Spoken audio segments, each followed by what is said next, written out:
Okay, so you see, this has a kind of subjective or human side to it. The truth is what works for us. But it also has a sort of objective side to it, because what works for us doesn't just depend on what we think, it also depends on how the world is. So in some sense it's an attractive idea, and it's one which was developed by other people, like Charles Peirce and another pragmatist called Dewey in the 20th century. So it's been a very influential idea in 20th century philosophy. But there are some notorious problems for pragmatism too. One of them, for example, is that it seems that false beliefs can be useful or expedient. And Blackburn has a nice example of this in his book. He says, look, it may be very useful to believe that you're the most popular person in the class, but surely that doesn't make it true. And going the other way, it can also turn out that lots of things can be true, but utterly useless. I mean, for example, presumably there's a truth about what the cause of the death, what the cause of death of the very last dinosaur was. But what's also presumably true, it just doesn't matter. It's of no sort of expedient value to us in any way. Here's actually one famous hypothesis that some of you may know.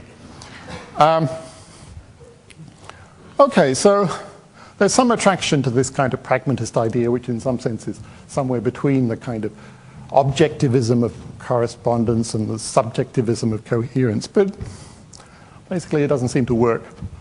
And that's by its own standards. It's probably not true. Okay, so this is how on this slide I'm going to give you a very synoptic kind of view of how the teams line up in the truth wars. I've listed on each case a few of the key players for the last 2,000 years, and a sort of one-line summary of what you might think of as the key doctrine of each side. And those of you who know the sort of literature of the sort of 20th century literature, not just in philosophy, but in comparative literature, for example, many other areas of popular culture, well, you'll probably recognize some of these names. And so you'll have a sense of what Blackburn is on about when he says that, the culture wars have become the truth wars.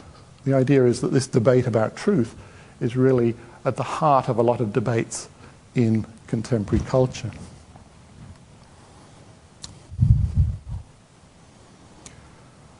Okay, but as I said, Blackburn, like quite a number of other people, thinks that in some sense we ought to just walk away from this great battle. And in some sense, these two sides are fighting over nothing. And what I want to talk about in the next section is what Blackburn and other people see as the attractions of walking away.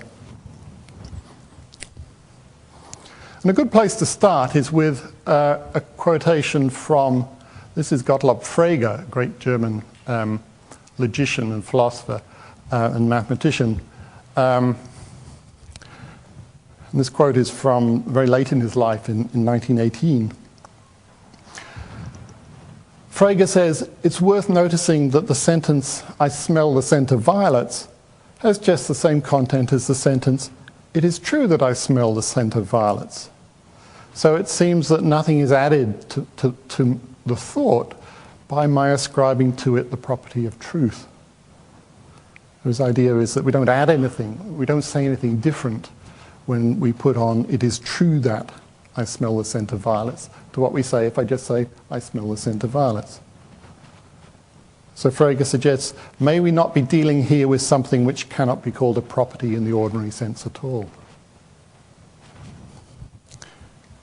Here's Blackburn's gloss of that idea. Blackburn says, "It's as though you could always look through 'it is true that' to identify the content judged or inquired after and so on, as if the reference to truth was not there." So it's this idea that adding "it's true that" on the front of a sentence, in some sense, doesn't make any difference. And people sometimes put this by saying that truth is transparent. Another person who got onto this idea early in the 20th century was the brilliant young Cambridge philosopher, Frank Ramsey, who died tragically young at the age of 26 in 1930, but not before he'd made seminal contributions not only to philosophy and mathematics, also to economics.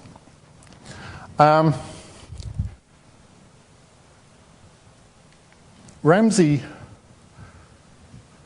is known for what he called the redundancy theory of truth, the view that truth is redundant, it doesn't sort of add anything. And as you'll see, this is very similar to the idea that truth is transparent. So Ramsey says at one point, there's really no separate problem of truth, but merely a linguistic muddle. It's evident that it is true that Caesar was murdered means no more than that Caesar was murdered, and it is false that Caesar was murdered means that Caesar was not murdered. Okay, so again the idea is that adding it is true that or it is false that doesn't really add anything. So there's no new subject matter introduced by talking about truth and falsity, it's just the old subject matter. And if that's the case, what's all the fuss about this question, what is truth? Now, Ramsey also has a very nice story about why, even though there's no subject matter introduced by truth, no new subject matter, it still can be, for various logical reasons, very handy to have such a device in language, and we needn't worry about what those reasons are. The important thing for present purposes is the idea that there's no separate subject matter of truth, and so there's as it were, nothing to worry about, no subject which you could be thinking about if you're trying to address the question, what is truth? This is how Blackburn puts the point in his book. He says, both the relativists and the absolutists are impressed by Pilate's notorious question, what is truth? And each tries to say something useful at the same high level of abstraction.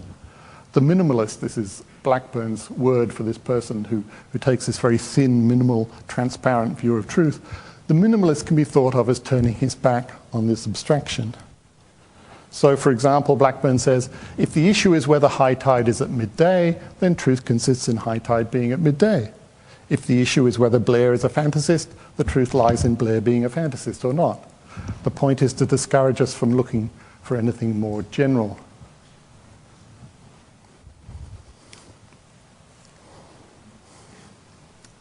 Okay, so this is what Blackburn's recipe for peace in the truth wars looks like.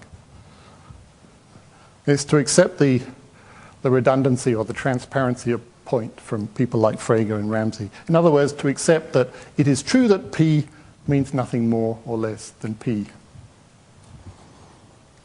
To give up looking for a general theory of truth, a general answer to Pilate's question, what is truth? And to walk away. Okay. Now, as I said at the beginning, in some ways I'm sympathetic to that, but in other ways, as I want to explain, I think it's a recipe for disaster. There's something we have to say first before we can walk away.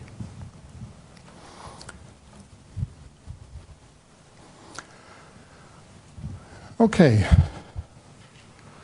Now, let's forget about truth for the time being and think about exams. And I want to distinguish between two kinds of exams. They're both, in a sense, quite familiar. The first kind of exam is what we might call exam as test me. And this is the sort of exam you do where if you fill in one of those sort of self-examination questionnaires in a popular magazine, for example, where, in a sense, the point of the exam is to reveal something about you. So, roughly speaking, the aim of the exam is not to say that P or that P is true unless you actually believe that P. So the exam is sort of focusing on your beliefs. And I want to contrast that to a more familiar sort of exam in universities, the exam we think of as a test of knowledge, where the idea is that you're not supposed to say P unless it's actually the case that P. Let's look at an example to see how the difference between those